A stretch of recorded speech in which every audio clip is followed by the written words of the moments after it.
Look at your phone. How many contacts do you have in your phone? If you I'm not sure on the other phone, but on the iPhone, if you just press that arrow and go, it'll say all contacts and tell you how many. Anybody have more than 200? More than 500? More than 700? 1,400.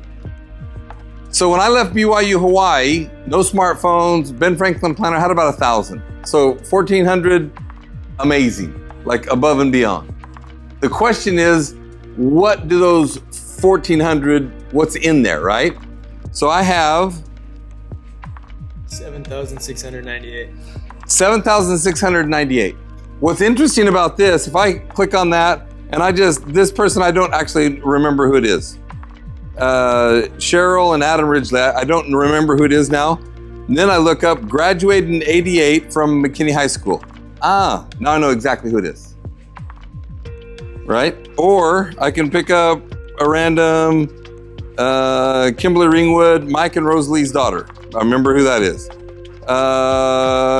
This Lloyd Roberts, don't remember Lloyd. Read that. Beach House 56. Run a really cool Cambodian charity sponsoring cows, sold its loan software, and do fun things with. Met in January 2024. So now I remember who it is. Who I met him with. Met him at Lindsay Hadley's farewell. So now I remember who it is.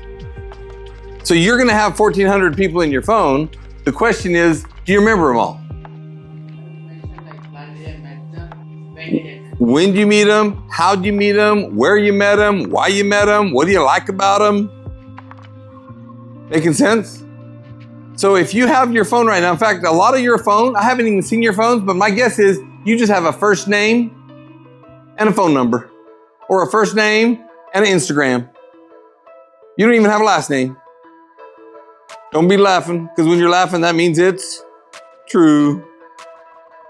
So put a first name, last name, personal email address, and some way you're going to remember them. Picture if you can, right?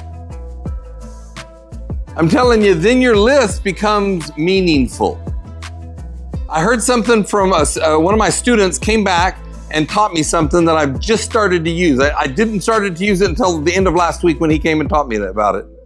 So I have 7,000 something people in here. You know what I did?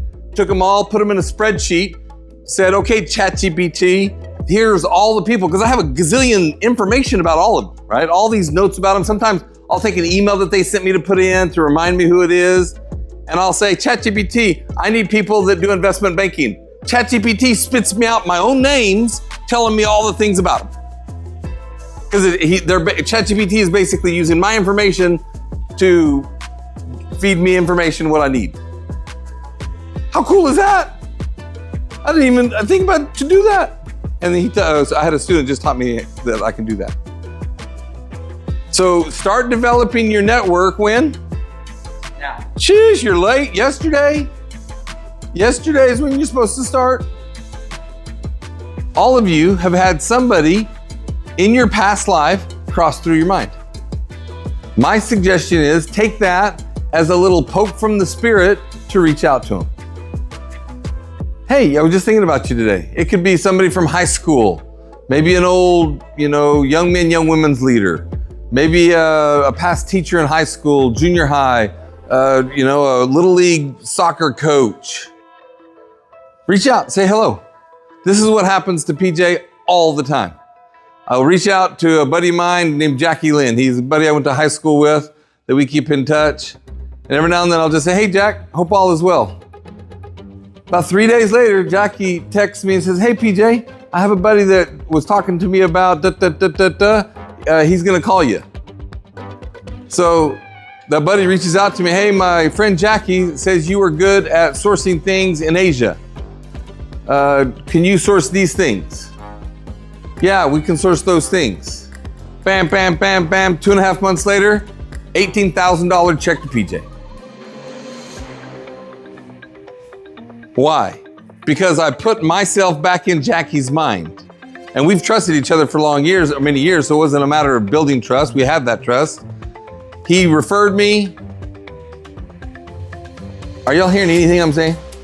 This will happen to you all the time.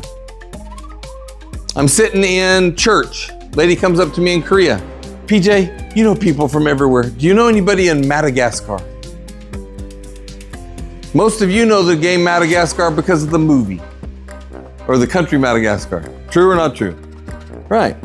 I know Madagascar because my friend was the head of the CES in Madagascar, the church educational system. His name is Spalding Jukunaikalu. Met him at BYU, Hawaii.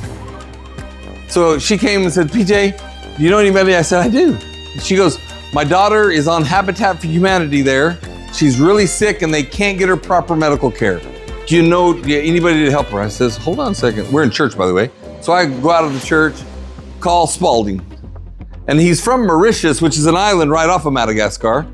And he said, and I said, Spalding, this is PJ. Hey, PJ! Like we hadn't talked probably in 3 or 4 years. But we were still good friends because we had built up a relationship while I was here and then after I left. So me calling him wasn't really odd, right? So I called him up and I says, hey, there's a girl. She's in this place, this place, this place. She goes, PJ, I got you. And I says, how far is it? He goes, PJ, I got you. So I'm thinking, it was 12-hour drive. He gets in a car and drives for 12 hours, picks her up, drives her to medical care, stays with her for 2 days, gets her all well, and takes her back. Why? Because I made friends with him at BYU, Hawaii. Are y'all hearing anything I'm saying?